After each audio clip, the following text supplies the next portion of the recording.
Hey everyone, in this video we will see how to fix Rinnai Tankless water heater code 11 ignition failure troubleshooting guide. Fix 1 is reset the water heater. Turn the water heater off using the power button, then unplug the unit or switch off the circuit breaker, then wait about 30 seconds. Restore power and turn the unit back on. Open a hot water bucket and check if code 11 is gone. Second one is check the gas supply. Make sure the gas shut-off valve is fully open. If you use propane, check that the tank is not empty.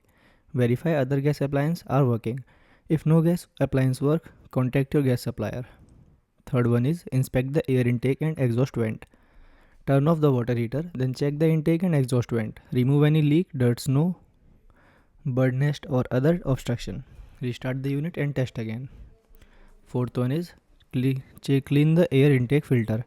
Turn off the heater, then remove the air intake filter. Clean off dust and debris. Reinstall the filter and restart the heater. Fifth one is check the electrical power. Make sure the power cord is securely plugged in, then check the circuit breaker or reset if it's necessary. Avoid using extension cord for the heater. Thanks for watching.